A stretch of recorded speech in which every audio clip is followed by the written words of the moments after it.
and throughout the show today. All right, let's do this today. Let's get, and we'll give our predictions. And there really haven't been too many games in the Big 12 where we've had to really kind of go, oh.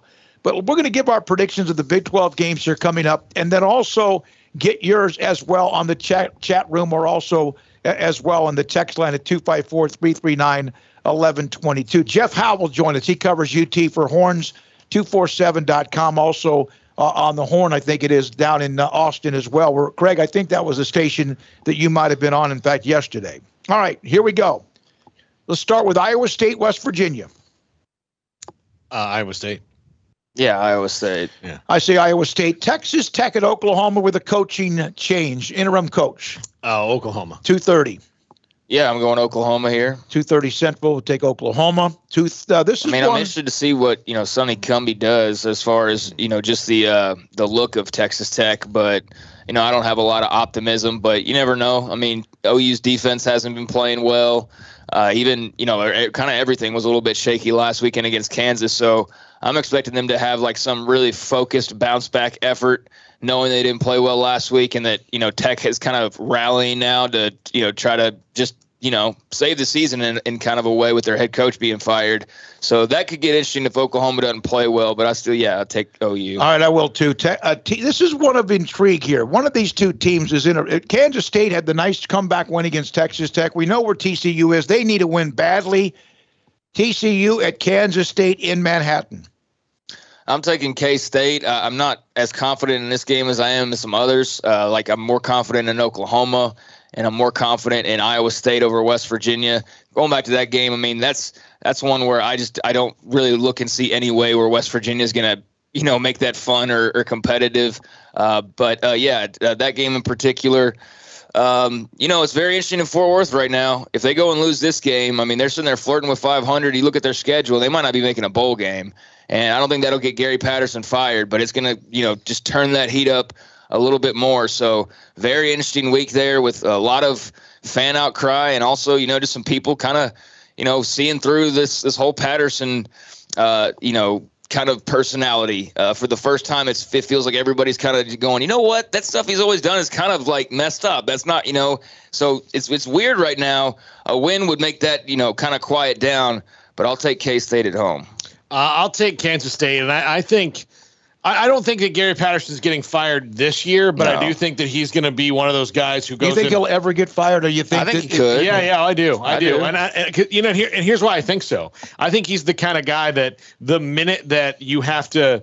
An athletic director has to make that decision because he's pissed off a booster or so, that he'll be like, no, I'm not. I'll get him out, because it's not like his personality is all that warm, So it's not like you feel bad for a nice guy who's not winning. Like Matt, I'm sure it probably killed Kirby Hocutt to fire Matt Wells, because he's a really nice person. He's a really nice guy. And didn't kill him too much. He did it with a 5-2 record. But even so, as far as that, I'm sure he's sitting at home going, man, that's the nicest guy I've ever fired before. You know what that says about that? That he knew that was something they had to do for a 5-2 record.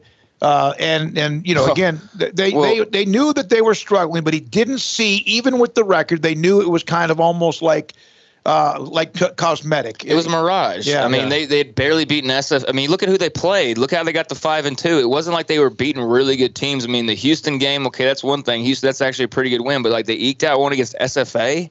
Yeah. I mean, no disrespect, but that's two entirely different levels of football. Business barely, edging out SFA. So it just, again, I go back to the question: what was their identity?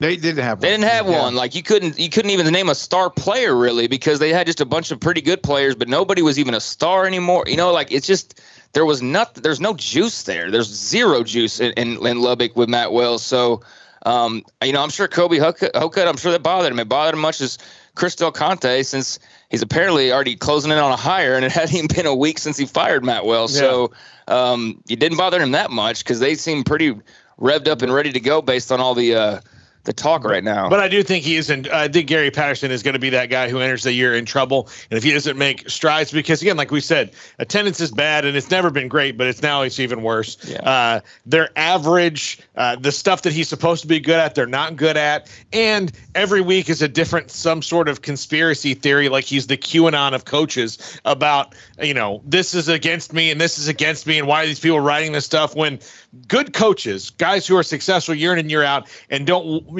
wander into mediocrity don't care about that stuff. They don't care. Plus, I think NIL is going to really cost Gary Patterson because he doesn't understand it. He craps on it, and he's going to piss off a big-time player one day who's going to get, a good deal from Fuzzy's Taco Shop or something like that. So I think Kansas State wins because I think Gary Patterson is starting to lose his grip. All right. I'm going to take TCU to win that game because of everything you guys said. I think they have a couple more in them. So I'll take TCU at Manhattan. He strikes me as the type of guy who get himself fired, by the way. Mm-hmm. I mean, you asked that question. I think he's the type of guy that will, lose another game or something and then, I dare you to fire me. Like, he's that type of a dude. He's that type of a guy to go, lose it for a second and say, if you think change is better around here, he just strikes me that way based on, the way I've seen him talk before, especially when things aren't all rosy, and they certainly aren't rosy right now. But I'm with you in that TCU can win this game. I don't think that's a given that K-State wins this game by any means. So, yeah, they need to. Both teams really need to, quite frankly. And this will kind of be a game where it separates the middle from the bottom of the Big 12. And Kansas plays at Oklahoma State. They're getting a little bit better. Again, they played Oklahoma well, or was OU sleepwalking? Who knows? But Oklahoma State coming off the loss to Iowa State, you would think they'd want to go in there and kind of grind them into some dust. Pokes in that one because, again, they're not going to – I think they might try just because it's Kansas and they might have some matchups, but I doubt they're going to try to change much and say, hey, let's see if we can make Spencer Sanders into this prolific passer. They're just going to probably run right at him most of the game. I got a question. Yeah, it's not going to be a close game, I don't think. I think it'll be kind of just what the Cowboys want to do. Do they want to make it just a anaconda squeeze of a game and kind of just, grind it out in low scoring? I don't see how Kansas scores very much in this game. So, yeah, definitely Oklahoma State. By the way, there's that story out about yet another trying to, the Conference USA have reached out to Liberty and even Sam Houston State, I think New Mexico State among some others. Sam Houston State right now, they've already moved into a different conference. They've already, or at least that's happening, right, with some of the Southland Conference. That's interesting that they are the ones being selected, but they're good. They're number one in the country. We'll see what that does. Twix is one we just got as